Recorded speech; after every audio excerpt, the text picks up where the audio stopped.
La communauté internationale a joué un rôle prépondérant lors même de la création de la République démocratique du Congo. Ce sont les puissances qui s'étaient réunies pour décider des frontières de la République démocratique du Congo et faire de cet État, l'État de l'époque, l'État indépendant du Congo, un espace mondialisé. À l'époque, on ne parlait pas encore de la mondialisation, mais la République démocratique du Congo était déjà un espace mondialisé de par sa conception par les puissances de l'époque. Et voilà qu'aujourd'hui, la RDC, face à la communauté internationale, c'est le thème que le groupe de presse Le Potentiel et l'IPRIS, l'Institut panafricain pour la recherche stratégique, ont décidé d'organiser lors d'une conférence débat qui sera animée ici dans la salle de conférence de Notre-Dame Fatima. La République démocratique du Congo face à la communauté internationale, cette nébuleuse de la communauté internationale dont les contours sont toujours difficiles à cerner, d'autant plus qu'il s'agit plutôt de la volonté des puissances du monde qui est imposée aux autres. Et ainsi, l'histoire de la RDC est émaillée des interventions de cette même communauté internationale, des hauts et des bas entre la RDC et la communauté internationale. Au centre des enjeux, là, dans la plupart des cas, ce sont les richesses dont regorge cet État. Un pays stratégique, un pays aux richesses incommensurables, un pays où tout est richesse, l'eau, la forêt, c'est un pays qui est au centre de beaucoup d'enjeux. Ainsi, la communauté internationale a toujours une même mise sur la RDC. Il s'agit pour les Congolais de savoir comment tirer leur épingle du jeu. Et aujourd'hui, nous allons essayer, avec les intervenants, essayer de cerner la question, essayer de voir comment les Congolais pourront justement tirer leur épingle du jeu. Madame, Messieurs, merci d'avoir effectué les déplacements de cette salle devenue depuis un temps un lieu de rencontre et d'échange entre Congolais et entre ceux qui ont choisi la République démocratique du Congo comme lieu de résistance et de résidence, un lieu d'échange sur des matières qui touchent au plus haut point l'existence même de la République démocratique du Congo. Vous vous souviendrez, la fois passée, c'était sur la balkanisation. Aujourd'hui, ce sera sur la RDC face à la communauté internationale. Des intervenants et non des moindres ont accepté de nous accompagner au cours de cette matinée et nous allons les découvrir. Sans plus tarder, nous entrons dans les vifs de notre rencontre d'aujourd'hui. La première intervention sera celle de Hubert Mpunga. Avec lui, nous allons cerner la notion de la communauté internationale. Certains la considèrent comme une nébuleuse, d'autres encore comme étant la main exécutante des puissances du monde. Hubert Mpunga va donc essayer de nous éclairer là-dessus.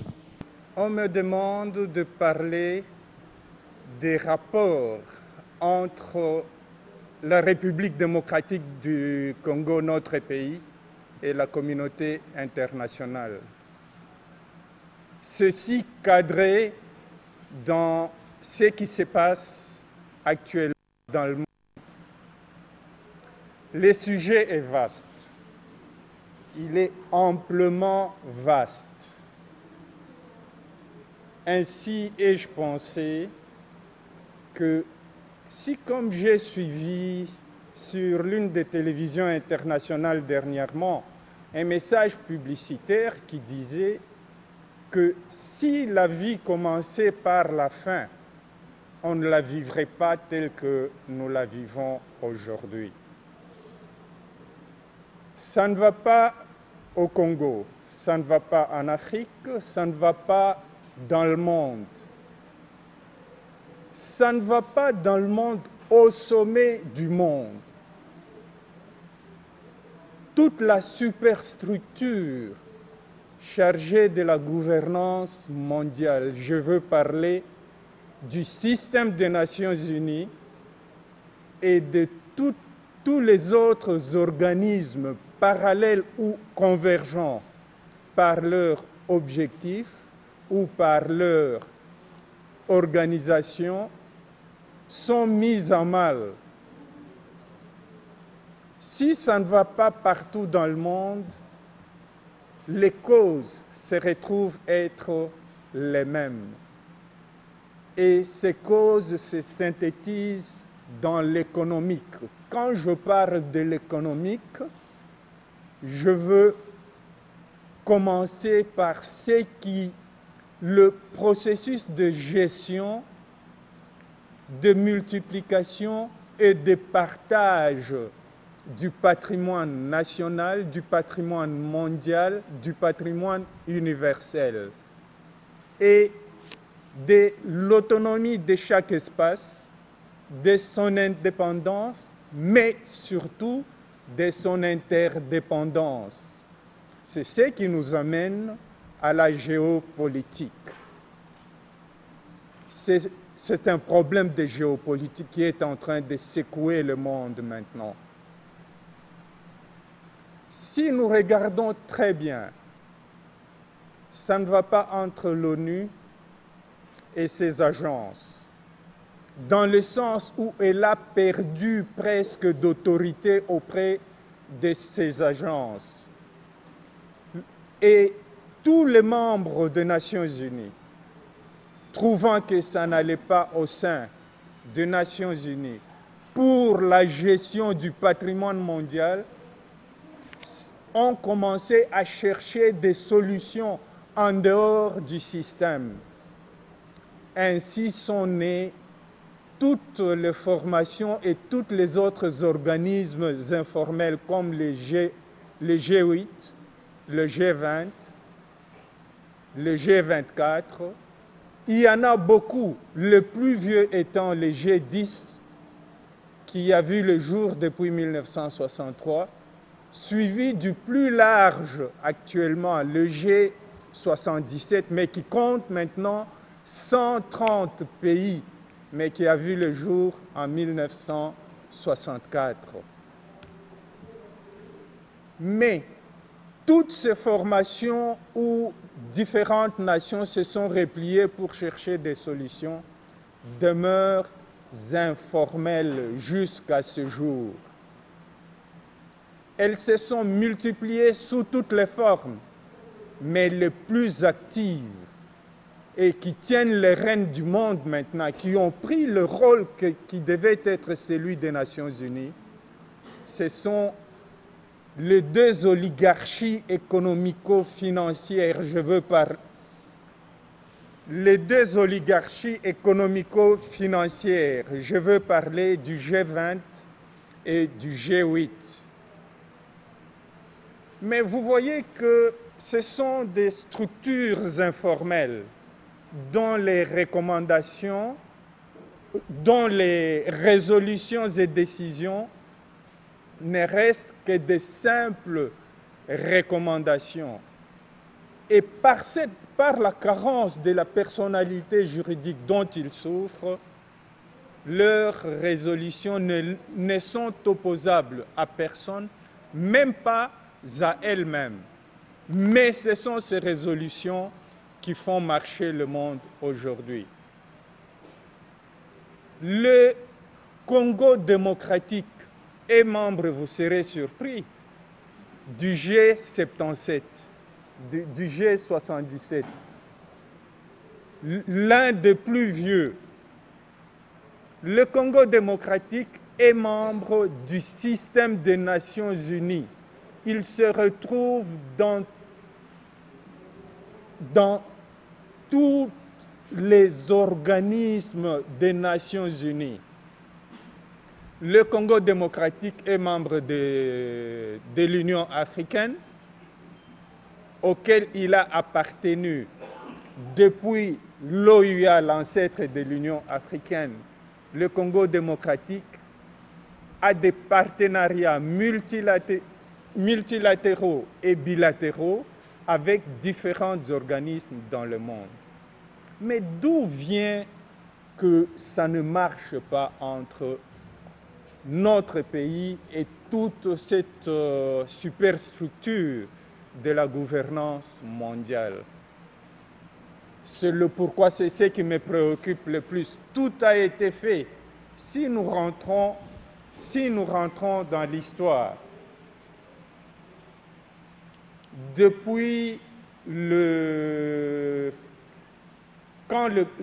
l'État indépendant du Congo, à ce jour, il a été mis sur pied des dispositifs. D'abord, on a circonscrit le périmètre du territoire national appelé alors État indépendant du Congo.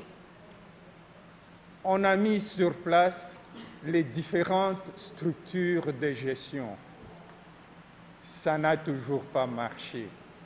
Mais si vous prêtez attention, depuis 1900, nous avons une séquence, tous les 10 ans ou 15 ans, il y a toujours un événement important qui arrive, soit sur l'espace national, soit sur l'espace mondial.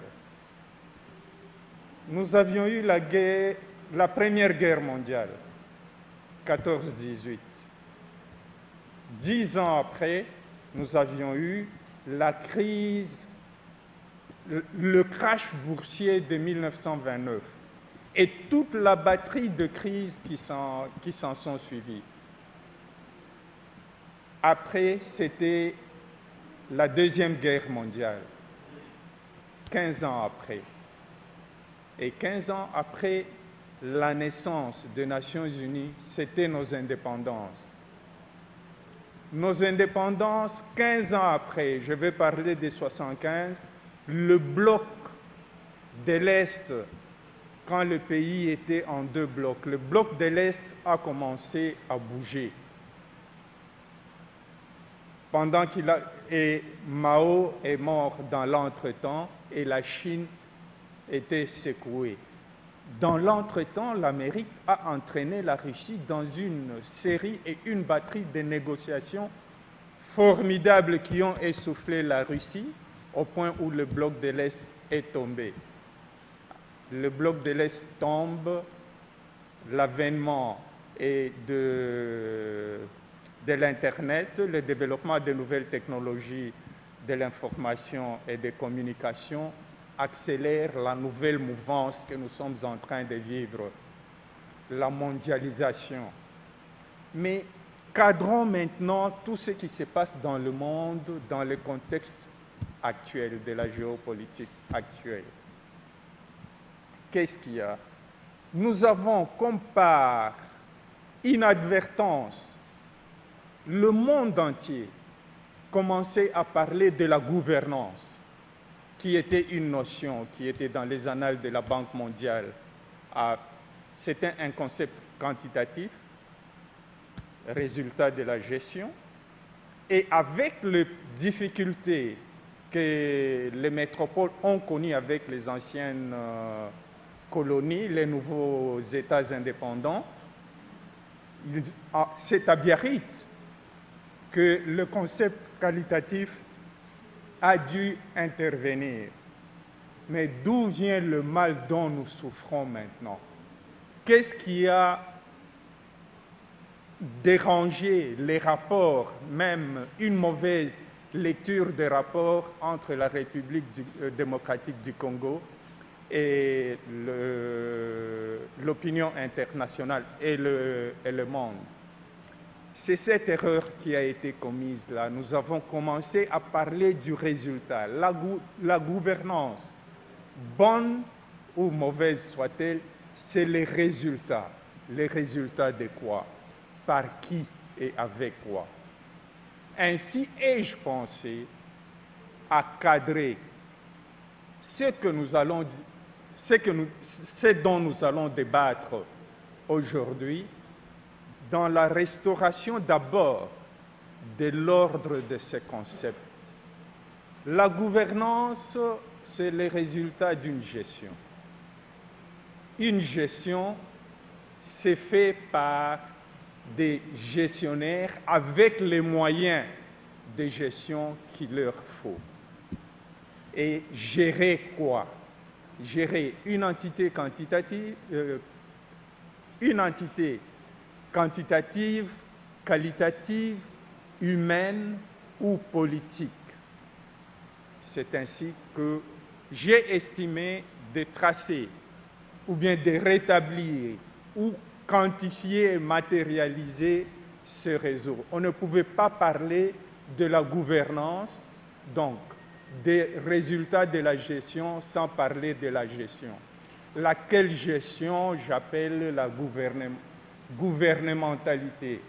La gouvernementalité, c'est quoi? Qu'est-ce que je mets dans ce pack? Toutes les fonctions et les animateurs de ces différentes fonctions et leur interdépendance pour gérer l'entité à gouverner. C'est ce que je mets dans la gouvernementalité. Mais qu'est-ce qui devait être géré? Cette entité qualitative, cette entité quantitative, cette entité humaine, une nation, une entreprise, ainsi de suite. Pour le cas dont nous parlons maintenant, nous parlons de la République démocratique du Congo, tout comme nous pouvons parler de toute autre nation dans le monde. Que ce soit une nation, que ce soit une sous-région, que ce soit même le monde lui-même. Donc, est-ce qu'on lui a assuré la gérabilité? Ce que j'appelle la gouvernabilité. L'exemple, c'est comme un véhicule. Vous allez prendre un véhicule sans batterie, sans démarreur. Ça, c'est l'entité à gouverner. Vous ne lui avez pas assuré la gouvernabilité. Qui doit gérer ce véhicule? C'est un véhicule de transport. Il vous faut un chauffeur et un receveur. À la place du chauffeur, vous prenez un cordonnier. À la place du receveur, vous prenez un maçon qui n'a pas le calibre du receveur. À quel type de gestion vous allez vous attendre? Ainsi, le mal que connaît le monde maintenant, et c'est drôle, vous ne m'en croirez pas, le monde entier a commencé à parler de la gouvernance, la qualifier de bonne ou de mauvaise. Il y a eu des champions de gouvernance partout dans le monde, même dans notre pays. Mais personne n'a fait allusion à la gouvernementalité ni à la gouvernabilité. Donc c'est ainsi que ce dont nous devons parler maintenant, le cadrage que je vais du mal dont nous souffrons, à l'intérieur duquel nous pouvons chercher la solution, c'est remettre le tout dans la chaîne, dans le réseau, gouvernabilité, gouvernementalité et la gouvernance. Je crois que je laisse la porte ouverte et je lance le débat à cet effet. Je vous remercie, je remercie les organisateurs. Alors, en deuxième lieu, nous passons la parole à Freddy Moulumba. Lui va nous entretenir sur la RDC, les destins de la RDC qui est en train d'échapper aux Congolais. Est-ce que les Congolais continuent à contrôler, à prendre le contrôle de leur destin? Est-ce que les Congolais maîtrisent ce qui va arriver à leur pays dans les jours à venir?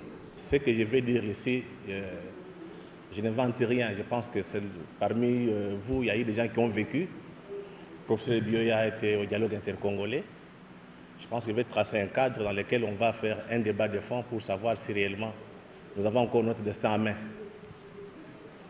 Je pense qu'aujourd'hui, si on fait un constat lucide et rigoureux, on peut dire que ce ne sont pas les Congolais qui dirigent cet État. L'État est dirigé par la soi-disant communauté internationale. Vous suivez souvent les informations à travers la télévision, la radio, la presse écrite. Vous avez la Banque mondiale, le Fonds monétaire, les PNUD et autres qui, décident à la place des Congolais et nos ministres exécutent. Mais je voudrais savoir pourquoi on est arrivé à ce niveau. Comment est-ce qu'un pays qui se disait indépendant a perdu un peu sa souveraineté? Comment un pays qui était indépendant a laissé les destins des populations dans les mains de la soi-disant communauté internationale? Je voudrais commencer par la conférence nationale souveraine. Et vous verrez qu'il y a une constance. Chaque fois que les Congolais récupèrent la situation, se retrouvent, on crée des conflits pour récupérer ces forums et les placer ailleurs. Et chaque fois, on nous trouve des médiateurs et des conciliateurs qui ne sont pas des Congolais, mais qui viennent de l'étranger. Et plus particulièrement de l'Union européenne, tout comme de l'Union africaine, mais aussi de l'Amérique. Les choses ont commencé en 1990, quand Mobutu a démocratisé son État, donc son régime. Et depuis que Mobutu était au pouvoir, vous vous rappelez très bien, Mobutu était l'ami des Américains, Mobutu était l'ami des Belges, l'ami des Européens. Et tout ce qu'il faisait, c'était pour rendre compte à ses maîtres. En 90, il y a la libéralisation du système. Il y a une conférence nationale souveraine qui s'est mise en place. Vous qui êtes un peu âgés, vous avez suivi toute la situation. Les Congolais se sont retrouvés entre eux.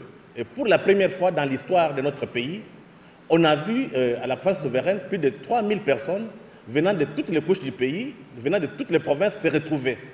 On a eu un véritable débat de société. Qu'est-ce qui s'est passé? Ce débat qui a échappé à nos amis occidentaux et beaucoup de lobbies ont créé ce que j'appelle la guerre de libération. À partir de l'Est, Mobutu a freiné les choses, Monseigneur Musengo a joué le jeu, et après, Kabila apparaît avec l'AFDEL. Kabila apparaît avec l'AFDEL, avec l'agression de 1996, mais qui s'est achevée en 1997. Kabila arrive à Kinshasa avec l'AFDEL, avec les Rwandais, les Ougandais, et les Burundais et d'autres nationalités. Ils arrivent à Kinshasa. Je pense que Tshisekedi a eu le courage de dire à nos amis de l'AFDEL, il faudrait que les Rwandais rentrent chez eux, qu'on nous dise il faut payer combien. Kabila, en tant que stratège, a vite compris, en politique, ce qui compte, c'est les résultats. Il est venu avec ces gens ici, se rendant compte que le pays lui échappait, parce qu'il était là comme une marionnette. Kabila refuse. En 1998, il y a eu la guerre des août avec les Rwandais et les Ougandais et la formation de l'IRCD. La guerre éclatant, Kabila se retrouve isolé. Et à l'intérieur du pays, il y a eu, je dirais, un peu de collabos. Kabila est abattu. Kabila abattu, on demande d'aller à Lusaka. Et dans l'accord de Lusaka, c'est toujours maintenant nos amis qui récupèrent la situation, qui impose aux Congolais de reconnaître ces rebelles comme faisant partie du Congo. Donc, comme si c'est eux qui avaient, comment dirais-je, initié la lutte, alors qu'on savait très bien que c'est l'Ouganda et le Rwanda et toutes les multinationales anglo-saxonnes qui étaient derrière. Je pense qu'il y a eu des gens de l'AFDEL qui sont dans la salle, ils pourront nous apporter des précisions, peut-être nous contredire. Kabila est assassiné. On demande, après l'échec de l'accord de Lusaka, on demande aux Congolais d'aller à San City. Au lieu que les Congolais se retrouvent à Kinshasa, qu'est-ce qu'on a fait? On a déplacé les débats vers San City. Et qui on a recruté, et vous savez, trop de clients. Nous, on était sur place, on voyait comment les choses se passaient. Nos amis occidentaux, tous les lobbies du monde entier ont cherché des gens, des pions à mettre, à faire participer aux accords, pardon, au dialogue intercongolais San City. Ils sont partis, ils ont discuté, et je me rappelle que les Congolais ne voulaient pas. Il y a eu des pressions très sérieuses. Ceux qui étaient sur place vont témoigner. Je pense qu'on attendra que le prof Bioya en parle aussi parce qu'il était dedans, même ceux qui sont dans la salle. Nous, on était à Kinshasa, on gérait les gens, les potentiels. Modeste Mouté était sur place, à San City. Mais on a fait pression aux Congolais de signer un document qu'eux-mêmes n'ont pas conçu. Moustapha Niasse était dedans, il y avait beaucoup d'Africains qu'on utilisait comme d'habitude, comme de nouveaux négriers. On essaye de mettre en place l'accord de San City, on nous place sous la tutelle. Vous avez eu la MONUC qu'on a mis en place, vous avez eu les SIAT qui coordonnaient toute la politique du Congo. Les Congolais étaient là, beaucoup, pour la plupart, étaient très contents de manger, de dormir, quelquefois ils réclamaient de per diem. Mais ils ne savaient pas que notre destin était en train de nous échapper. SIAT, Monique, répand les choses. Mais comme d'habitude, dans cette situation, on a toujours besoin d'un bras financier. On a fait appel au Fonds monétaire et à la Banque mondiale. Donc, les choses se sont mises en place ainsi. Après Sun City, on est arrivé ici, on a mis 1+4. Vous vous rappelez, tous les rebelles sont retrouvés au pouvoir. C'est eux qui ont fait la guerre, qui ont gagné. Parce que l'IDPS qui était là, qui a fait les combats démocratiques, n'a pas eu même pas de poste, sauf ce qu'on avait essayé un peu de récupérer. On part aux élections. Cette fois-ci, avec un peu de manipulation occidentale, on part aux élections, on accepte, Kabila est élu, c'était la fin des 1+4. Mais dans ces élections, la plupart des clients, des amis étrangers, ne sont pas retrouvés parce que beaucoup ont été battus. On récupère la situation, on se met en place. Kunda, qui avait déjà commencé la guerre en 1994 avec Mutebouzi à Bukavu, et reprend la guerre après les élections. Mais ce qui est frappant, c'est de voir que malgré les élections, on a demandé au gouvernement élu de négocier avec les rebelles. Et beaucoup de médiateurs sont passés ici, au Bassanjou passé, en disant au gouvernement congolais, négocier avec ces gens, il faut les mettre au pouvoir, il faut leur donner des postes. Et on se rend compte qu'à chaque fois que les Congolais veulent récupérer les situations, discuter entre eux, il y a toujours des conflits qui naissent, et puis on nous met des médiateurs pour les manipuler. Kunda arrive, donc Kunda fait sa guerre, on négocie, on fait l'acte de Goma, et ce qui est frappant, c'est là où j'ai dit que nous sommes tous responsables. On ne peut pas comprendre dans un pays de 100 millions d'habitants. Il y a un débat de la nation. Vous voulez qu'on les fasse au Parlement? Nos amis du Kivu, pas tous, certains qui sont des complices, sont arrangés pour aller à Goma. D'où la conférence de Goma. Ce n'est pas normal qu'une question nationale soit traitée en dehors du Parlement, là où on doit faire normalement des débats sur la situation du pays. Ils partent à Goma. C'est les informations que j'ai eues. Le président Kabila ne voulait pas signer. Beaucoup disent, l'ont conseillé de signer, de ne pas signer.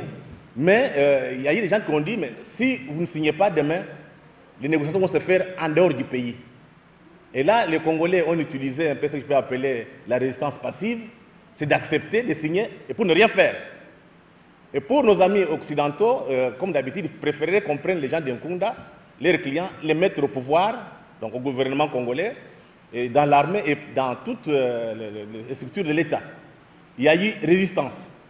À travers cette résistance, on s'est rendu compte que nos amis, comment dirais-je, Kunda et d'autres Africains qui étaient mandatés par la soi-disant communauté internationale, ont retrouvé des postes, mais pas à Kinshasa, parce qu'ici, l'opinion a refusé catégoriquement de voir que les gens qui ont tué, qui ont pillé 5 millions de morts, résultat, on leur donne des postes ministériels. C'est inconcevable.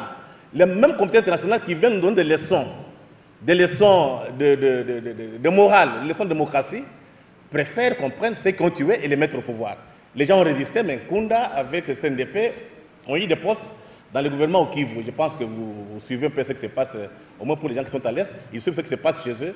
La plupart des gens qui sont devenus des ministres provinciaux viennent du CNDP et c'est eux qui détiennent les pouvoirs réels.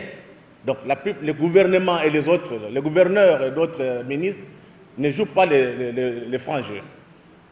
Maintenant, nos amis échouent d'imposer encore à Kinshasa leurs parrains. Mais on nous a eu à travers l'économie. Aujourd'hui, si vous suivez de plus près, on vous a imposé la DCRP. C'est document stratégique pour la réduction de la pauvreté. Donc, en fait, c'est toute notre politique économique qui est abandonnée à la communauté internationale. Qui décide? Qui réfléchit? C'est la Banque mondiale et le Fonds monétaire qui viennent nous imposer ici. Vous avez trouvé que depuis qu'ils sont là, la pauvreté n'est pas réduite. Curieusement, l'enseignement, la santé est abandonné. Qu'est-ce qui se passe? Nos enseignants sont payés, impayés, nos médecins ne sont pas payés, même nos militaires. Mais on passe tout le temps à payer de l'argent à la Banque mondiale et au Fonds monétaire. Et vous suivrez ici, quand ils passent à Kinshasa, les gens du Fonds monétaire, de la Banque mondiale, ils sont adulés. L'impression que ça donne est que ceux qui sont au pouvoir trouvent normal que d'autres personnes viennent leur apprendre comment il faut gérer l'État. Je pense qu'en faisant cette, comment dirais-je, cette petite analyse, c'est pour nous permettre de comprendre où est-ce qu'on part. L'économie politique n'est plus une affaire nationale. Les billets, avant de les voter, ça passe au Fonds monétaire. Des fonctionnaires passent ici pour donner des leçons à nos ministres et au Parlement. Mais ce qui est frappant, c'est de voir que l'élite politique, l'élite intellectuelle a abandonné son rôle. Le rôle de l'élite intellectuelle, c'est de critiquer, de donner des pistes pour trouver des solutions. Mais curieusement, ici, tout le monde mange, et une bouche qui mange ne parle pas, et surtout quand elle est pleine. Et comment on fait? On les récupère tous au PNUD, Banque mondiale, Fonds monétaire, soit ils sont experts, soit ils sont, comment dirais-je, de consultants. Comme ça, en face, il n'y a pas de gens qui peuvent contester ce que la soi-disant communauté internationale propose. Ça, c'est sur le plan politique et économique. Sur le plan militaire, je prends un fait. Comment expliquer que M. Roger Miss, qui est fonctionnaire international donc de l'ONU, se permet de faire le tour du pays pour aller faire un constat? C'est anormal. Nous avons un chef de l'État, nous avons un gouvernement, nous avons un parlement. C'est notre travail à nous. On ne peut pas accepter dans un pays qui se dit indépendant que d'autres personnes fassent le travail à notre place. Notre armée n'est pas structurée. On n'a même pas l'impression qu'ils veulent assez qu'on ait une armée ici. Leur travail, c'est quoi? Essayer de nous infiltrer pour nous affaiblir. Je prends un cas d'exemple. Un ambassadeur européen m'a parlé un jour en me disant « On fait par tous les moyens pour vous rendre faible. » Et on a mis des moyens. C'est à vous de prendre conscience et vous libérer. En dehors de la MONUC ou bien de MONUSCO, il y a STAREC. Stabilisation à l'Est, je pense que c'est financé par nos amis de Grande-Bretagne du FID. Ils ont débloqué 100 millions de livres pour restructurer la police, restructurer le service de renseignement, restructurer l'immigration. Mais ce qui est frappant, même si on est tous idiots, c'est de voir que les gens qui ont financé la guerre à l'Est, les gens qui ont des armes au Rwanda et au Ouganda et au Burundi, viennent nous proposer la réforme de nos services de renseignement. Qui dit renseignement, c'est le cœur même du pouvoir. On est tellement naïfs, on a tous aidé. Tout. On ne peut pas accepter de telles situations si réellement il y a encore des hommes dans ce pays qui sont encore lucides. Donc aujourd'hui, on peut se rendre compte que je dirais un peu, tous les destins du pays est dans les mains de la communauté internationale. Ça, ce sont des faits et nous les vivons tous les jours. Que faire? Je pense qu'il n'y a pas d'autre miracle. Il faut libérer l'imaginaire collectif du Congolais. Que les Congolais prennent conscience, en commençant par les élites politiques, les élites intellectuelles. Nous ne sommes pas créés par Dieu pour être dominés. C'est anormal d'accepter de telles situations. Et pour arriver à réinventer cet imaginaire collectif, il faut des symboles historiques. Pour le moment, je pense qu'il y a deux, et des gens qui sont morts pour ce pays, pour l'unité du pays. C'est Patrice Emery Lumumba et M. Laurent Désiré Kabila. Sur base de ces deux symboles, de ces deux figures, qu'on peut reconstruire notre imaginaire et récupérer notre destin. Si on ne le fait pas, je vous assure, nous serons des esclaves sur notre propre territoire. Tout ce que nous faisons ici, des discours, tout ce qu'on écrit, tout ce qu'on écrit à la télévision, peut-être ça sera trop tard qu'un jour que les enfants viennent, nos petits-enfants, nous condamnent. Pourquoi dans ce pays il y a trop d'intellectuels, entre guillemets, il y a des politiciens ou bien des hommes politiques, pourquoi accepter que ce pays soit dans les mains des étrangers? Je pense que ce que nous faisons comme conférence aujourd'hui, c'est pour une prise de conscience. Et vous devez savoir, la liberté a un prix. Un peuple qui veut se libérer doit se sacrifier. Sinon, on n'aurait pas Lumumba, sinon on n'aurait pas Kimpavita, sinon on n'aurait pas Kimbangu, sinon on n'aurait pas Laurent Désiré Kabila. Il pouvait négocier avec ces gens avec qui il avait signé des contrats durant la guerre et rester au pouvoir. Il n'a pas voulu, on l'a assassiné chez nous ici. Et je pense qu'aujourd'hui, même les gens qui contestaient Musée reconnaissent en cet homme qu'il a été quand même un homme fort, un homme qui avait une vision pour ce pays. Donc, pour conclure, il faut que les Congolais, nous, tous, nous devons prendre les risques. Nous devons nous sacrifier pour que ce pays essaie un peu d'être stable et se développer, que ce pays reste au centre de l'Afrique. Et sans le Congo, il n'y a pas d'Afrique. Il faudrait que tout Congolais prenne conscience. On est là, très riche, nous sommes 100 millions d'habitants, on est très grand, mais ceux qui habitent ont un petit esprit comme ça, comme les petits-enfants, et puis ils acceptent que n'importe qui vient leur donner des ordres. En tout cas, je ne voudrais pas aller plus loin, on aura à faire un débat ensemble, mais ce que moi je voudrais vous demander, aujourd'hui, il faut qu'on se réfère à Lumumba, il faut qu'on se réfère à Mzee pour récupérer notre destin. Une fois de plus, merci. Merci Freddy pour cet exposé ô combien pragmatique. Comme on peut le constater, la gouvernementalité que la communauté internationale n'a pas cédée à la RDC a eu des conséquences et à en croire Freddy, les Congolais ne dirigent plus leur État. C'est plutôt la communauté internationale à travers des mécanismes qui suivent les tensions récurrentes qui prend en main les destins de la République démocratique du Congo. Et là, il illustre par le budget qui passe régulièrement par les fourches codines du Fonds monétaire international avant d'être adopté au niveau du Parlement. Il a également évoqué le DCRP qui est pratiquement une imposition de la communauté internationale sur le plan économique pour réduire la pauvreté. Et malheureusement, la pauvreté ne fait que s'agrandir. Sur le plan militaire, Freddy a déploré le fait que la République démocratique du Congo ne dispose pas réellement d'un plan de mise en place d'une armée réellement démocratique. Ce sont plutôt des plans, des projets pilotés souvent par l'extérieur. Sur ce, nous passons la parole au professeur Philippe Biyoya. Avec lui, nous allons plutôt échanger autour de la géopolitique de la relation entre la République démocratique du Congo et la communauté internationale. Vous me permettrez peut-être que je commence par dire un mot sur l'IPRIS, parce que tout à l'heure, Freddy a demandé peut-être que je dise un mot. L'IPRIS, c'est quoi? L'IPRIS, c'est une ASBL, c'est une structure qui, en fait, fonctionne avec des membres, bien sûr, avec pour mission de construire, de produire, en fait, l'intelligence, comme on peut dire, de produire des connaissances. L'IPRIS est là pour essayer, en fait, de prendre en charge les questions comme celle que vient de soulever Freddy. Lorsqu'un pays comme la RDC ne sait pas très bien en fait vivre avec la communauté internationale, est-ce qu'il faut en pleurer, est-ce qu'il faut en fait dénoncer ou est-ce qu'il faut en fait chercher à savoir comment ça peut s'améliorer et comment on peut échapper au sort. Donc, si je vous en parle, c'est pour vous inviter désormais à faire attention aux activités de l'IPRIS pour au besoin en fait fréquenter l'IPRIS parce que souvent jusqu'ici nous faisons des conférences.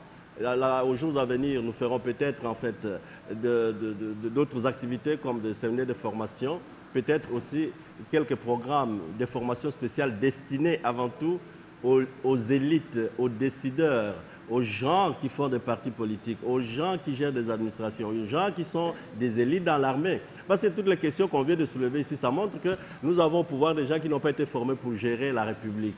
C'est ça le problème. C'est-à-dire que ce n'est pas tellement la mauvaise volonté de la communauté internationale. Alors nous, IPRIS, nous existons désormais pour nous occuper de nos compatriotes qui y ont les responsabilités, ceux qui aspirent à des responsabilités. Vous voulez devenir député? Nous ferons des séminaires désormais pour former les députés. C'est quoi être député? Ce n'est pas représenter seulement sa province et son pays et acheter des voitures, mais c'est discuter des questions qui engagent l'avenir du pays.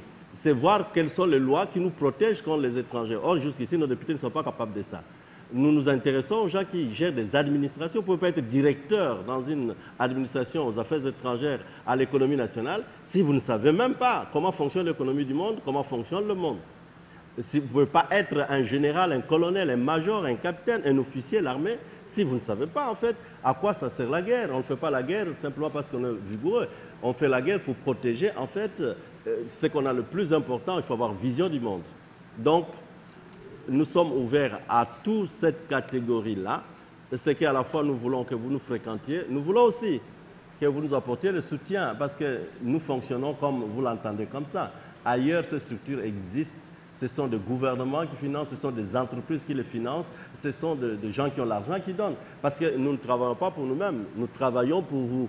Parce que s'il n'y a pas cet organe, vous pouvez crier, vous crierez toujours, la situation, me semble-t-il, ne changera pas. Nous ne sommes pas les seuls, nous pensons qu'il naîtra aussi d'autres structures du genre. Parce que partout dans le monde, il n'y a pas un seul pays qui compte au monde, qui n'a pas un centre d'études stratégiques, qui n'a pas un institut d'études stratégiques. Ça n'existe pas chez nous. Ailleurs, ça existe. En Angola, ça existe. Au Rwanda, ça existe.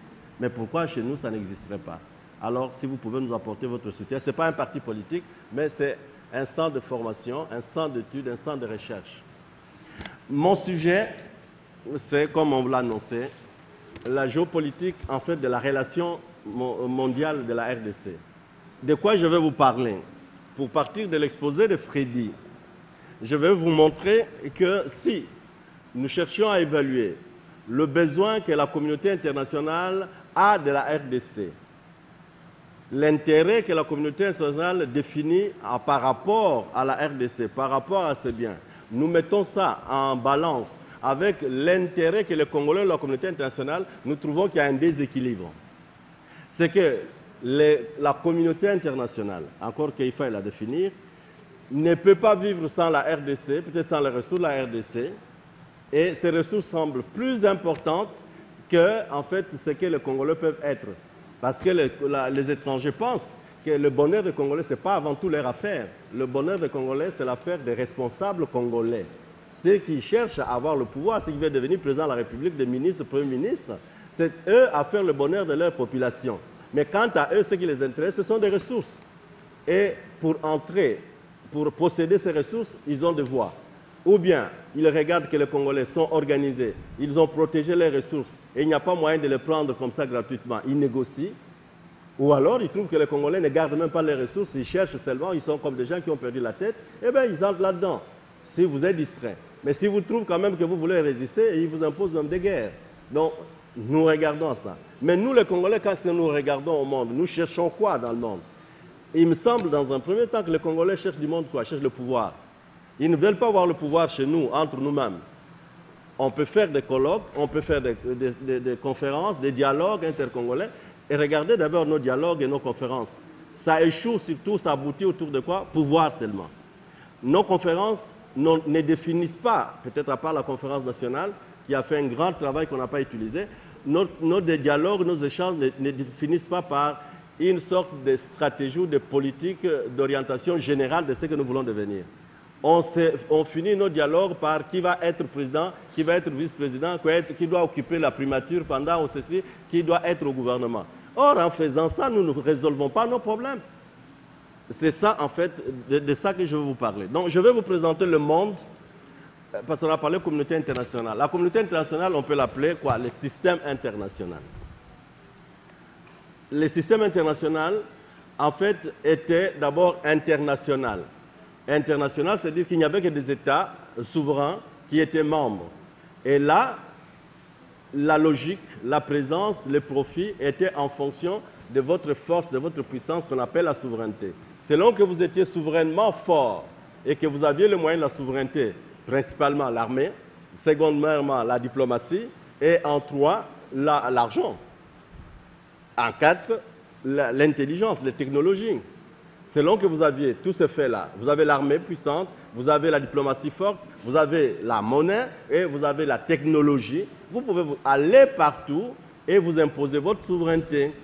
Mais comme c'est un monde de souveraineté, vous voyez, ce monde-là avait besoin d'un droit international qui imposait, qui réglementait un peu de comportement et on ne pouvait pas se permettre n'importe quoi. Parce que dans ce monde, on s'attendait à la guerre. On pouvait faire la guerre. Il y avait donc un ordre international. Ceux des États qui n'avaient pas cette ordre de la souveraineté ne pouvaient pas profiter dans ce système-là. Aujourd'hui, ce système, cette communauté internationale n'est plus internationale. Elle est devenue mondiale. Il est devenu global, ce système. Ça signifie quoi? Qu'aux États, il s'est ajouté d'autres en fait, présences, comme par exemple des entreprises multinationales, comme des ONG Vous connaissez des ONG ici, là, comme Human Rights Watch, comme Amnesty International, comme par exemple Global Witness. On compte avec eux. Vous avez là-bas des organisations internationales comme la Cour pénale internationale, comme l'ONU, comme l'Union européenne, comme la CEDEAO, comme la SADC, ainsi de suite, qui entrent là-dedans. Et vous avez aussi, en fait, la société civile de façon générale, parce que si nous avons la Cour pénale internationale, c'est la société civile. Ce monde devenu complexe et global a une autre logique, qui est la logique du premier monde. Le premier monde, on le comparait à un monde de boules de billard. C'est-à-dire que c'était un monde de compétition où, en fait, tout le monde n'avait pas l'égalité des chances. Mais aujourd'hui, le monde est comparé, en fait, par ce qu'on appelle la toile d'araignée, le web.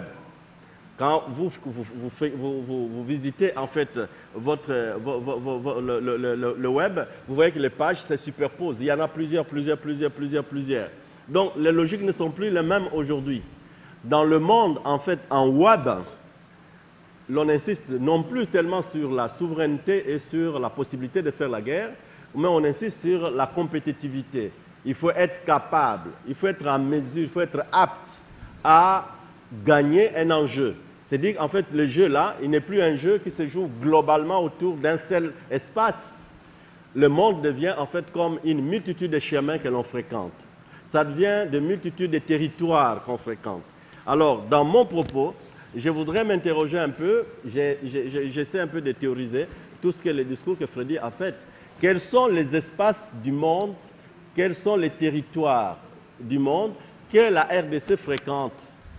Est-ce que la RDC comprend les logiques, les exigences de présence dans ces espaces?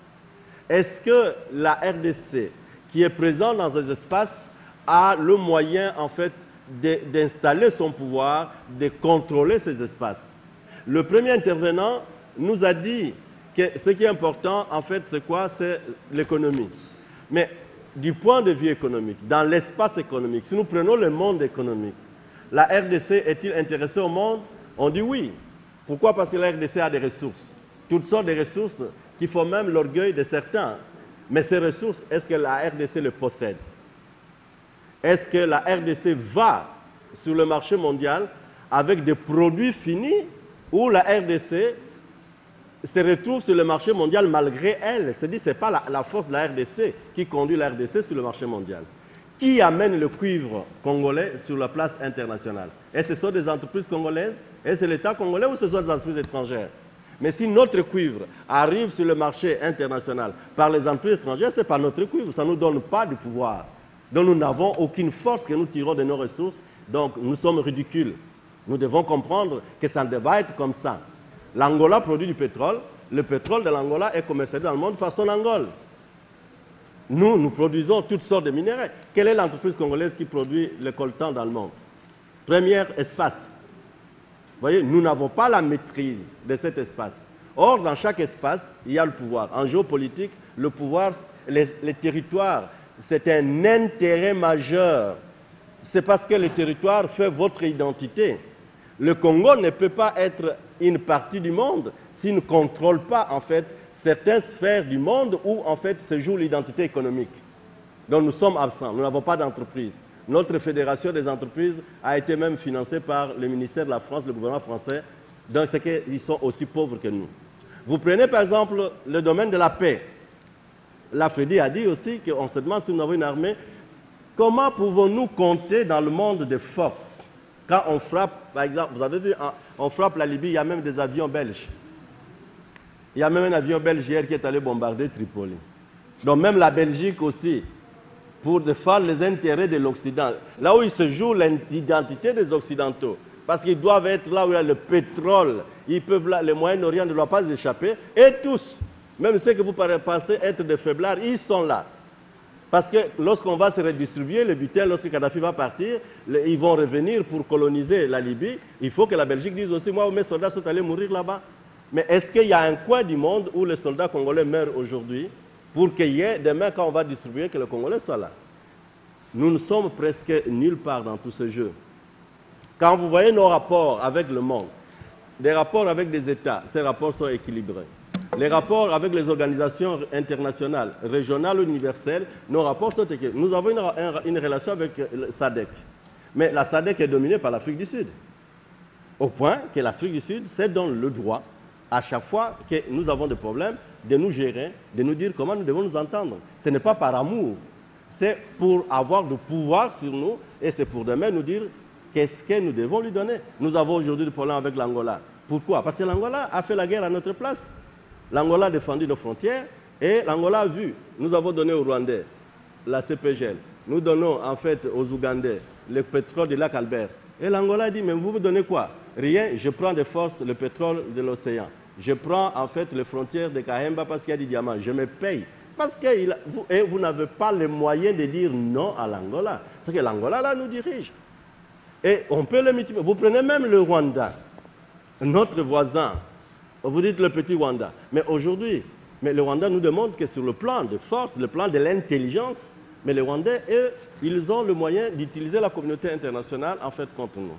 Donc la question que je voudrais qu'on se pose dans ces débats, c'est de savoir qu'est-ce que la communauté internationale est pour nous.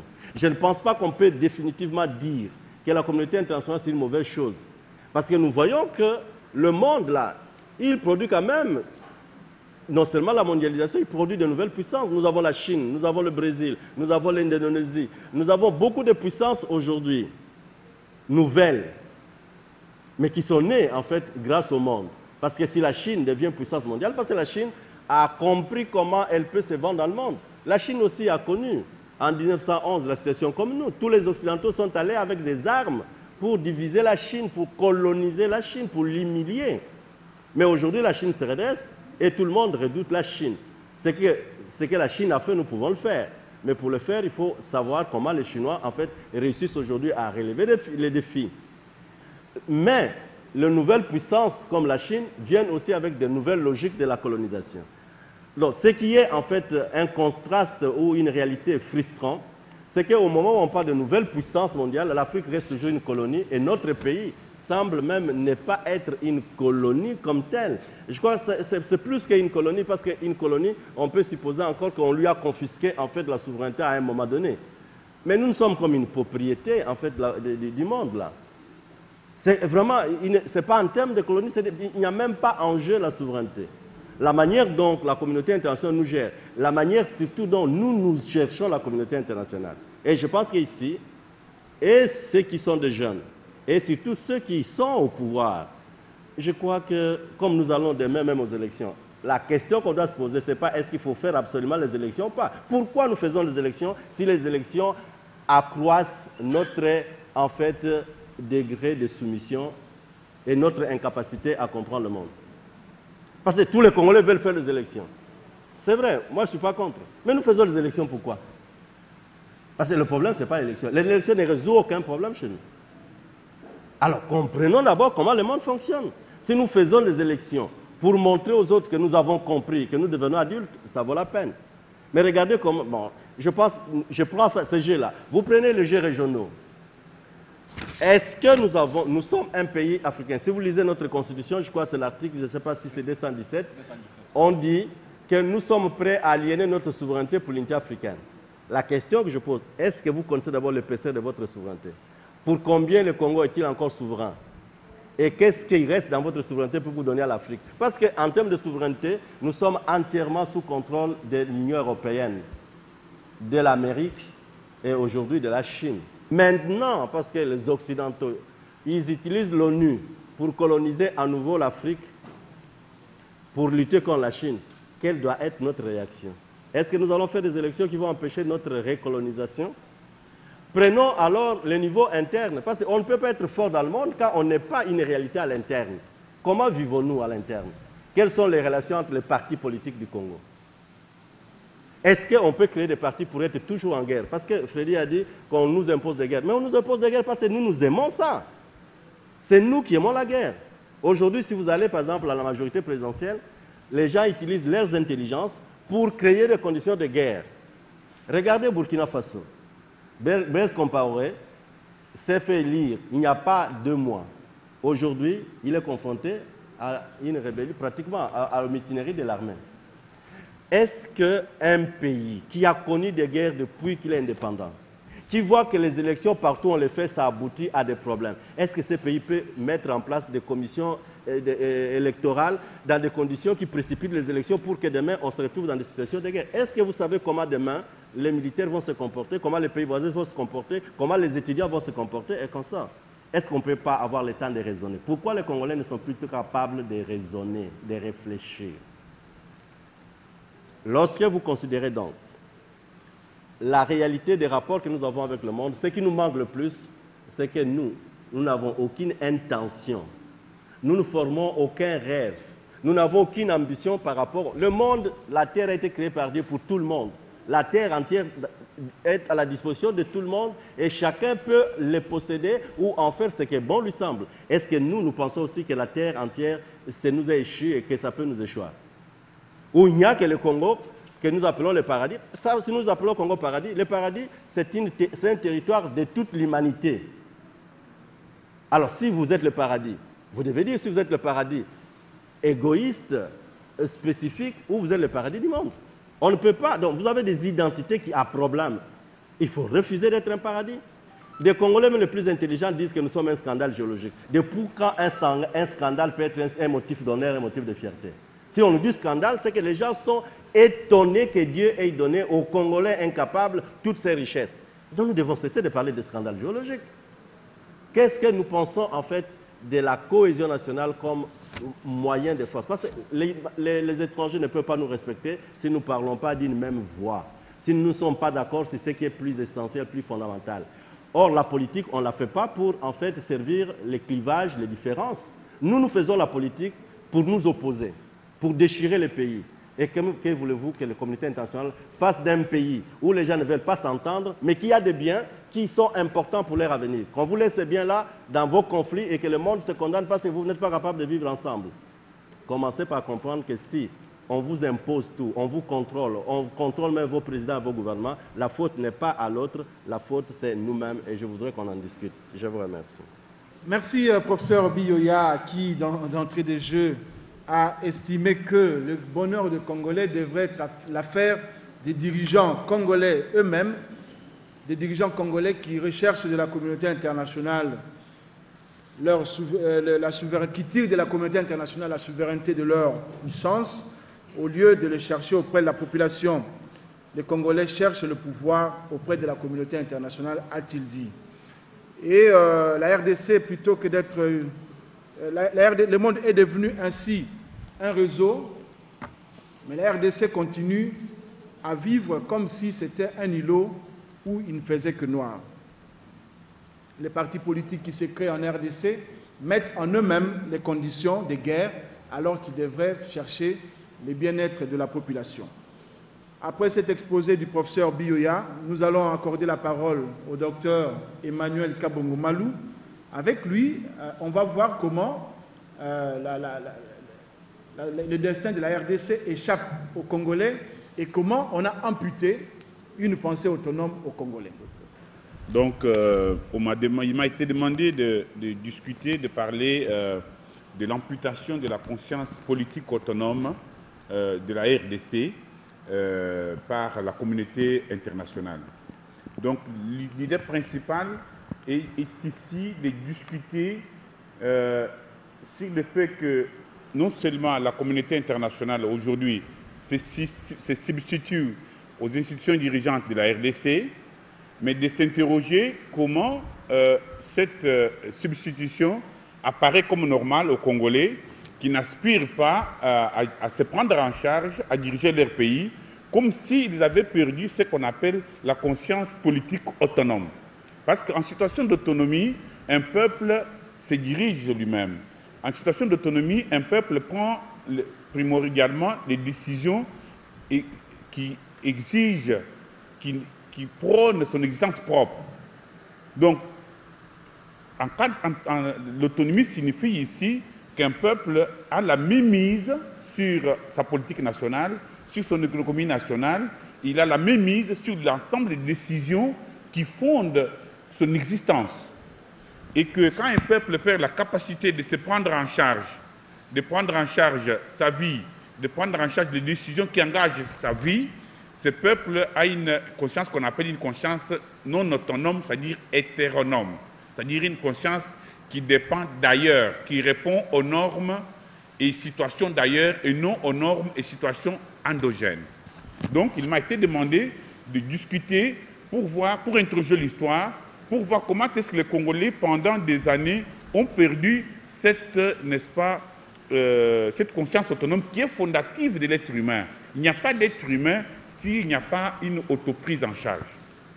Donc, j'articulerai mon propos à 2 ou 3 niveaux. Le premier niveau, j'ajouterai un peu d'eau au moulin de Freddy et de Philippe Bioya pour dire qu'en fait, aujourd'hui, plus qu'hier, le Congo semble être un État vassalisé qui est géré par la communauté internationale.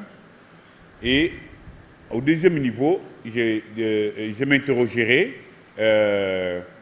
avec vous pour voir comment est-ce que les Congolais ont perdu historiquement la conscience politique autonome comme capacité, comme performance de se prendre en charge, de prendre en charge sa politique, de prendre en charge son destin.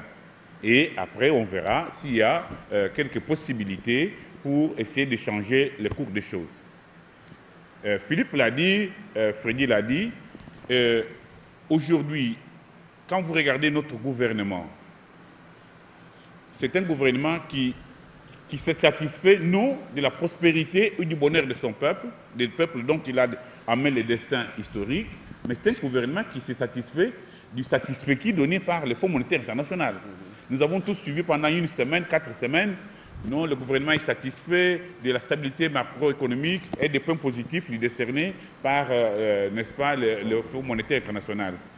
Et ça signifie qu'au-delà de ces satisfaits, le gouvernement ne s'intéresse ni aux militaires impayés, ni aux policiers impayés, ni aux enseignants impayés, ni aux universitaires impayés. Donc ça ne les concerne pas. Il ne prend pas en charge la prospérité de son peuple, mais plutôt les satisfaits de la Banque mondiale et du FMI.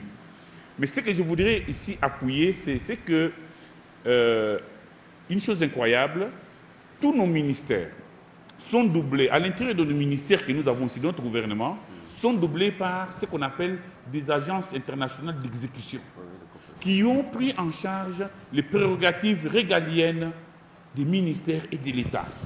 Et c'est ça incroyable. Donc ici, quand vous allez au ministère comme le ministère des Finances, vous trouvez une agence internationale d'exécution qui s'appelle BCECO.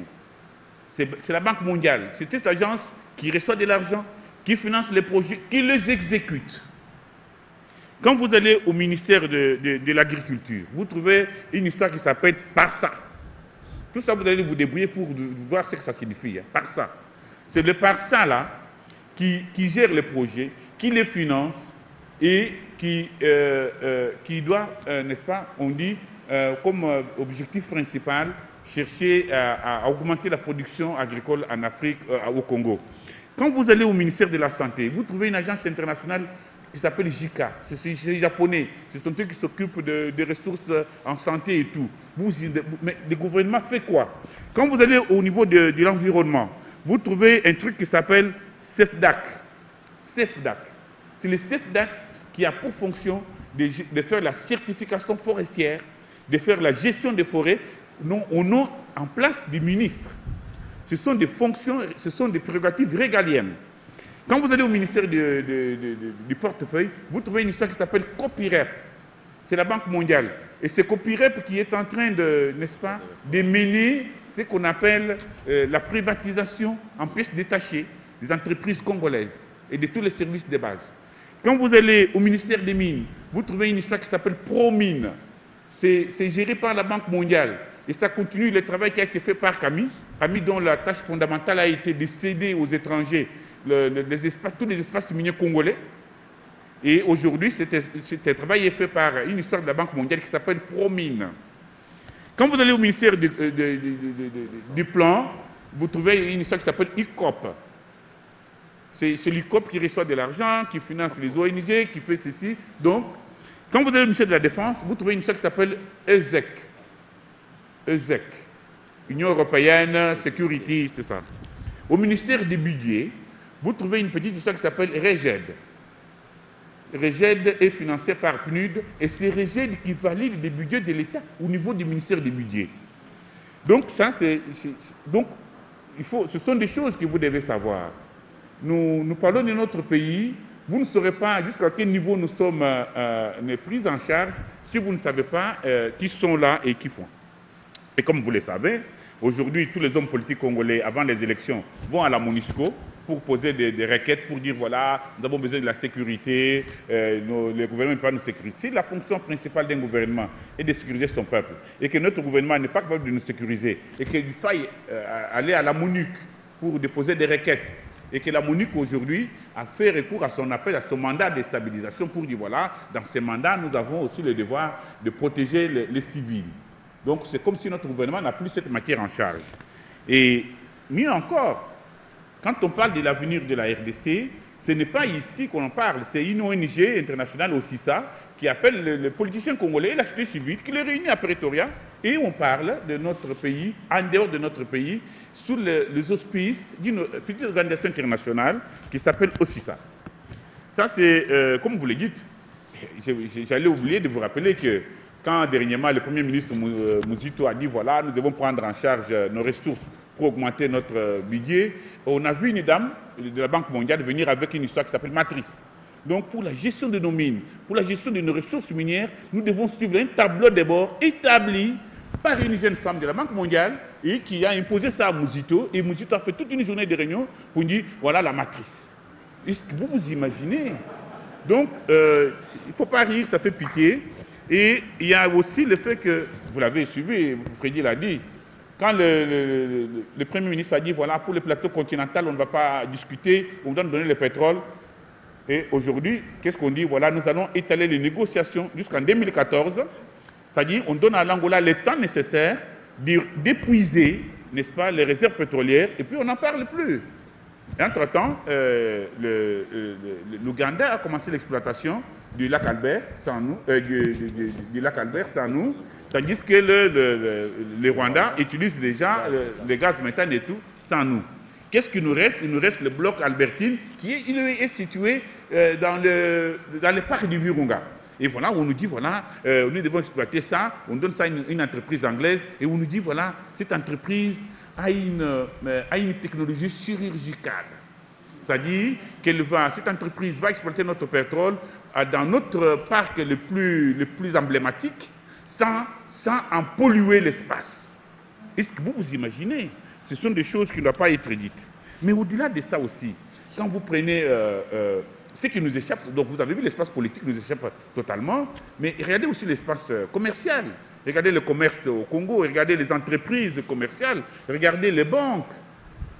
Toutes les banques appartiennent ou bien aux Libanais, ils ont créé une fausse banque qui s'appelle Soficom, ils ont fait une banque congolaise qui est tombée en faillite, mais qui continue toujours à tourner en dessous, ou appartiennent aux Indiens, ils ont Robank, ou appartiennent aux sociétés étrangères et aux Juifs, donc aux Gabonais, et nous n'avons aucune banque, et toutes les entreprises congolaises qui étaient émergentes.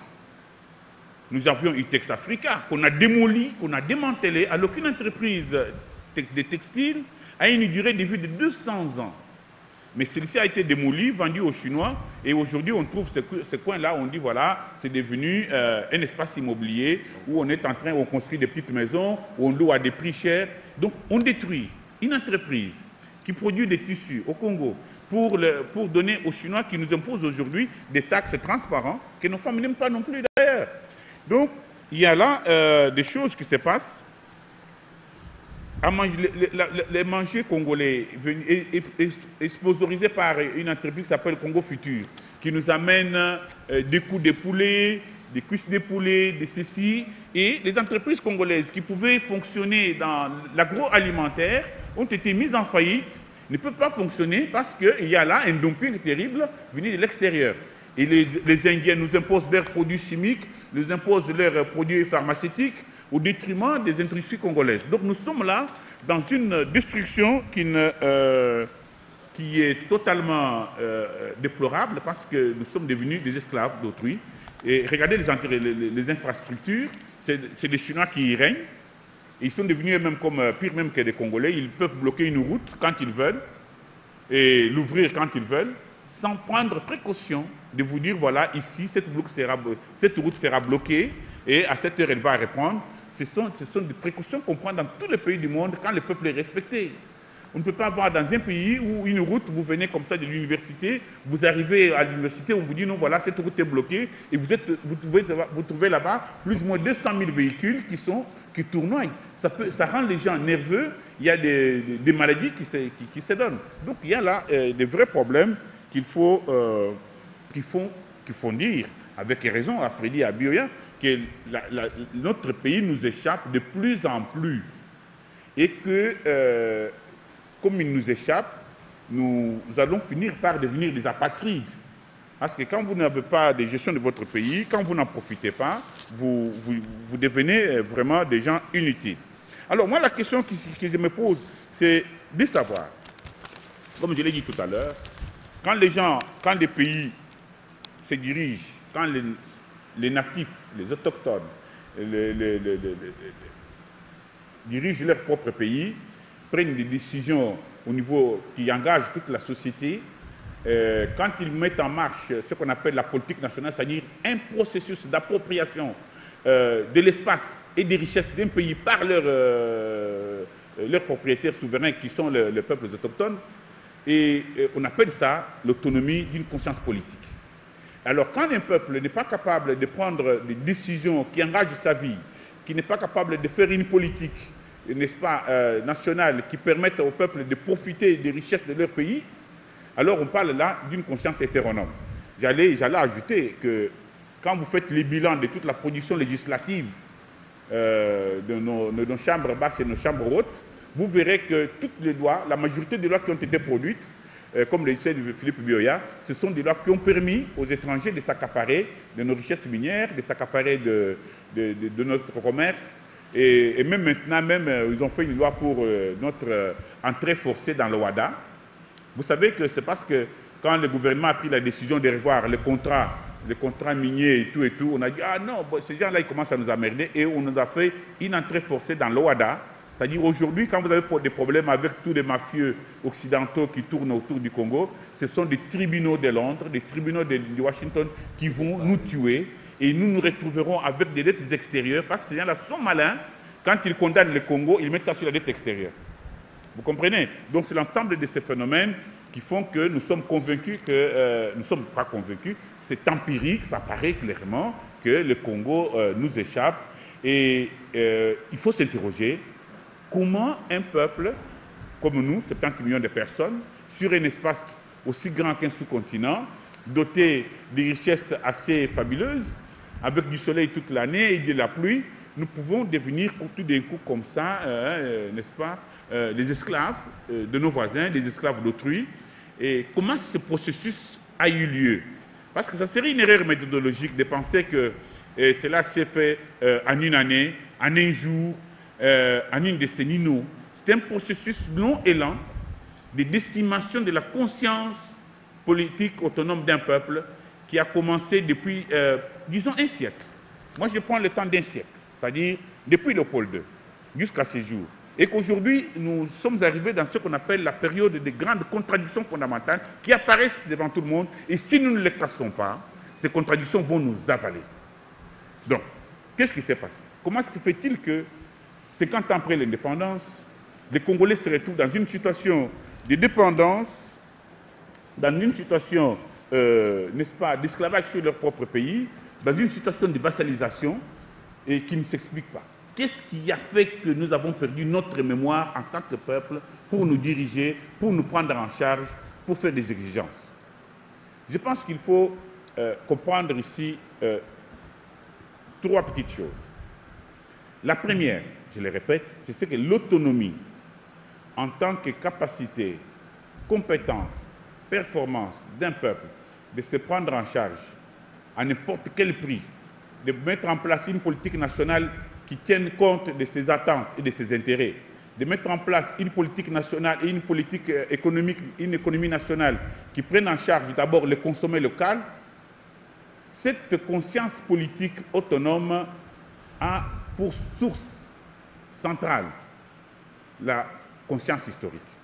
Freddy l'a dit, c'est la conscience historique qui est la colonne vertébrale de la conscience politique autonome. C'est-à-dire quoi? C'est-à-dire que quand un peuple connaît son histoire, connaît ses réalisations, connaît le cheminement et sa participation dans l'évolution de l'histoire du monde, ce peuple acquiert la fierté de soi, ce peuple bénéficie, n'est-ce pas, d'un effet moral de dire, voilà, nous avons été dans l'histoire des gens et nous serons encore dans l'histoire des gens.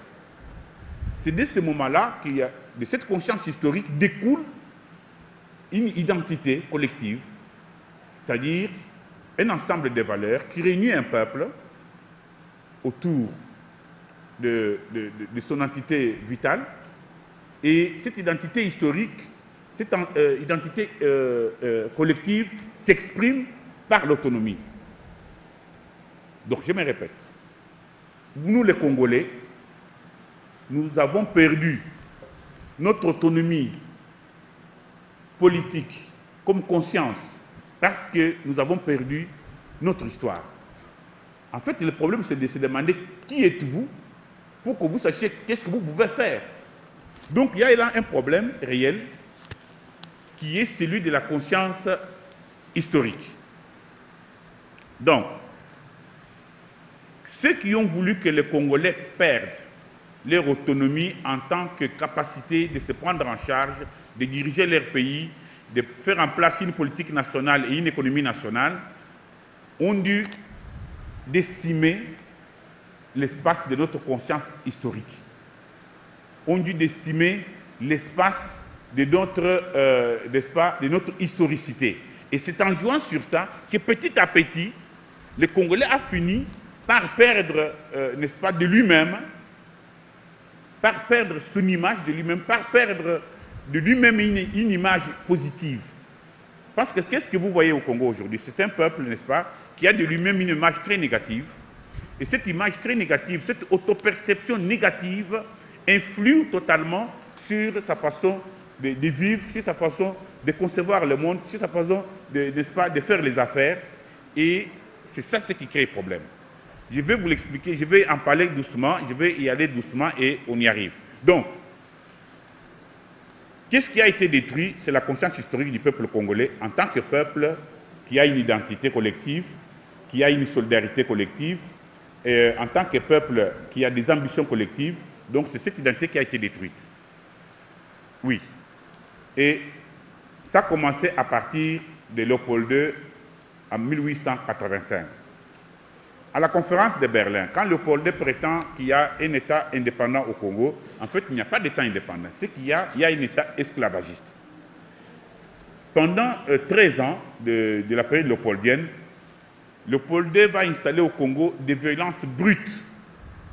Les mains sont coupées pour un verre de veillard, les gens sont tués, les femmes sont prises en otage, les hommes sont pris en otage pour produire, et il va mettre sur les hommes congolais, sur nos ancêtres congolais, n'est-ce pas, toute la consommation de l'administration et toute la consommation de l'armée.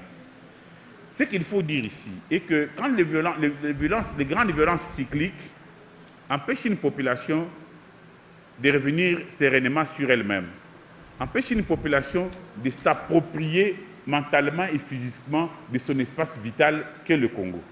Donc, toutes les violences que Léopold II a ourdies, perpétrées pendant toute la période allant de 1885 à 1808, avaient pour fonction de ne pas permettre aux Congolais de s'approprier de leurs terres, de s'approprier de leur espace vital.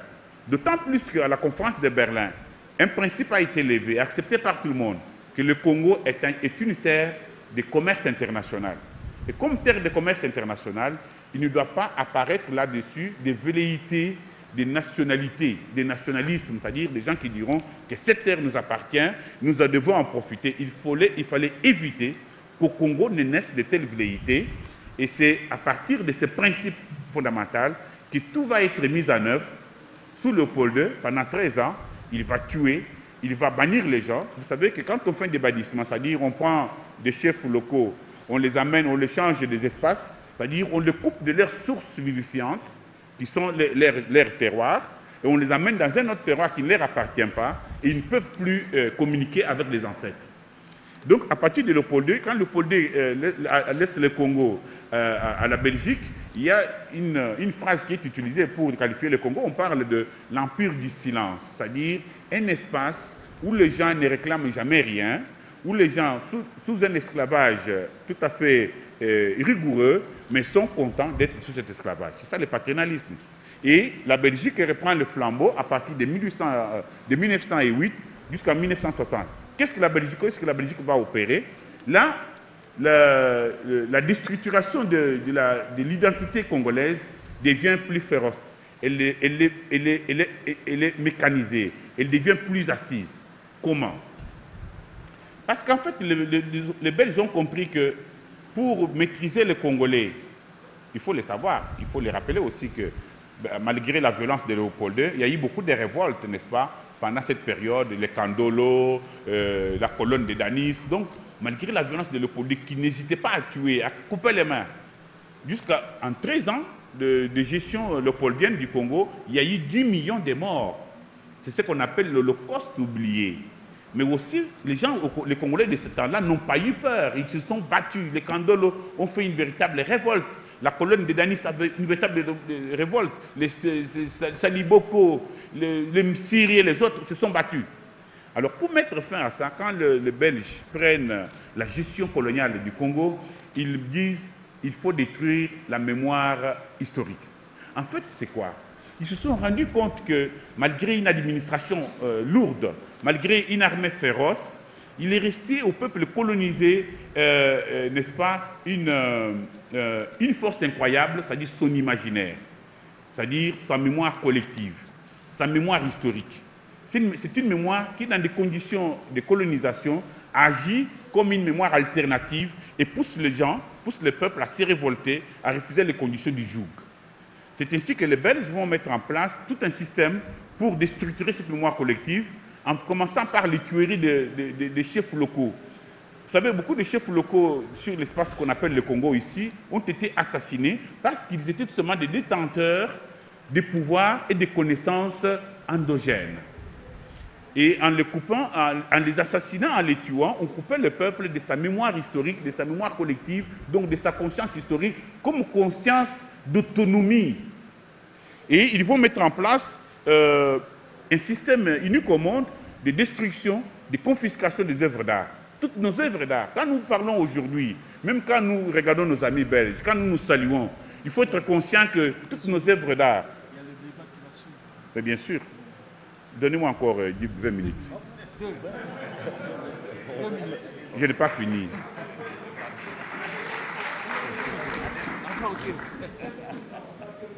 Oui, on va faire les débats. Donc les Belges vont faire un système curieux, vraiment unique au monde, de confiscation de toutes nos œuvres d'art. Donc c'est-à-dire les traces que nous, de notre imaginaire, les traces de notre créativité vont être volées, brisées. Et les autres œuvres qui restent sont aujourd'hui emprisonnées, comme on emprisonne une âme à Tervuren. Et c'est l'ensemble de tout ça. Et puis ils ont créé un système scolaire rudimentaire, comme ils le disaient eux-mêmes. S'il n'y a pas des élites, il n'y a pas de problème. Ils ont falsifié notre histoire. Tout d'un coup, les Congolais ont commencé à apprendre que leur histoire, c'est la Belgique, que nous étions les ancêtres, les Gaulois et tout le reste. Et puis, il y avait un racisme réel. Ils ont créé les cités indigènes. Comme disait Lumumba dans son discours du 30 juin, il dit, voilà, pour les indigènes que nous sommes, c'était des cases, et pour les blancs, c'était des immeubles, des appartements. Et donc, c'est un système, ce qu'on appelle, les boulevards ici, on appelle ça la ligne Maginot, n'est-ce pas, séparée des indigènes et les blancs. Et entre-temps, les blancs et les indigènes étaient aussi séparés par des camps militaires. Et ils mettent en place l'ethnographie belge, qui avait pour fonction de créer de toutes pièces des tribus. Il y a eu, on parle aujourd'hui, quand vous demandez à un ethnographe, je vous dirai non, au Congo, il y a 445 tribus. D'autres vous diront 250 tribus. Mais en fait, c'était une façon de séparer les Congolais pour que ne naisse pas une véritable conscience nationale, pour que ne naisse pas une véritable identité collective. L'ethnographie belge va créer des petites tribus, des petites races, et sous les relevés des petites langues qui n'existaient pas, pour que ne naisse pas une véritable langue nationale qui ferait la cohésion du Congolais et qui ferait du Congo une véritable nation. Et puis après, ils vont créer la classe des évolués. Les évolués qui sont en fait des individus, des messieurs, à qui les Belges disent, voilà, vous êtes supérieurs aux autres Noirs, mais vous n'êtes pas au niveau des Blancs, donc vous pouvez jouer la classe charnière. En fait, c'est à partir des évolués, c'était une classe créée de toutes pièces pour, n'est-ce pas, continuer l'œuvre de la colonisation après l'indépendance. Et il est à signaler, c'est très important, que pendant de 1885 jusqu'en 1957, les Congolais n'ont jamais été associés à la gestion de l'État. Il faut dire, la gestion de l'État, la gestion de l'intérêt commun, la gestion de l'intérêt général, ça s'apprend aussi. Et nous, pendant près d'un siècle, pendant toute la période léopoldienne et la colonisation belge, les Congolais n'ont jamais été associés à la gestion de l'État, si ce n'est qu'en 1957, quand il y a eu les premières élections communales, où on a commencé à voir, alors que d'autres pays africains, déjà le Léopold Sédar Senghor était au Parlement, était même ministre dans le gouvernement de Gaulle dans les années 40, 45, même les Diagne étaient déjà députés et tout. Donc au Congo, même au Rwanda, ici, il y avait déjà des Kachacha, il y avait déjà des assemblées dans les années 50. Au Congo, non. Ce qui fait que, qu'est-ce que cela a donné comme résultat? Nous avons attendu trop longtemps au Congo pour avoir des véritables politiques et des véritables partis politiques. Vous vous imaginez que le premier parti politique national congolais est créé au mois d'octobre 1858, donc pratiquement un siècle après la colonisation, décolonisation. Donc c'est le parti, le MNC. Donc la difficulté, ça démontre qu'il n'y a pas eu de grande cohésion, l'identité a été pratiquement déstructurée, l'autonomie aussi, et quand même le parti politique a été créé, les Belges ont fait beaucoup de problèmes aux nationalistes et tout ça. Mais voilà, je crois que leur force aussi, c'est qu'après l'indépendance, ils se sont préparés pour garder la mainmise sur la société congolaise. Et là, ils ont utilisé 5 stratégies. La première, c'est les Belges nous ont dotés d'une loi constitutionnelle, d'une loi fondamentale qui était porteuse de conflits, conflictuogènes. La deuxième, c'est qu'ils ont donné le pouvoir aux évolués, c'est-à-dire aux gens préparés par eux pour occuper ces fonctions. Et ces gens, on l'oublie parfois, que quand Lumumba a été tué le 17 janvier, à partir du 18 janvier, les Belges ont organisé des vols charters qui ont pris les enfants de tous les évolués qui étaient ici. Les enfants de Mobutu, Nendaka, sont tous partis en Europe en ce moment-là. Et ils ont dit, voilà, vous avez tué Lumumba, c'est fini. Maintenant, pour vous remercier, nous prenons l'éducation en main de vos enfants et vos enfants vont diriger le Congo plus tard. Posez la question à tout ce monde. C'est en 61 en janvier que tous les enfants sont partis en Europe par des vols charters organisés par les Belges. Posez-vous parfois les questions de savoir pourquoi est-ce qu'une grande nation comme la Belgique peut louer la maison de Bomboko de 60 jusqu'à ce jour comme ambassade. Tout ça, ce sont des prix, des choses qui ont été données. Et vous trouvez des gens comme les Kalonji Moulopé, sans sous des Argentés, avec des immeubles à Liechtenstein. Mais tout ça, ce sont des choses que les Belges ont données aux Congolais, ceux qui ont les leaders évolués, qui ont continué à prendre le pouvoir à travers le groupe d'Embiza. Et ils ont... j'ai parlé de la loi fondamentale, des évolués, et puis ils nous ont doté d'une armée, la force publique qu'ils nous ont laissée, ce n'était pas une armée républicaine, c'était une armée d'occupation, c'était une armée de mercenaires qui était faite pour la colonisation, et dès que nous l'avons gardée, sans changer de choses, cette armée a joué le rôle à notre défaveur. Donc il y a un ensemble de choses qui ont été faites pour vous dire que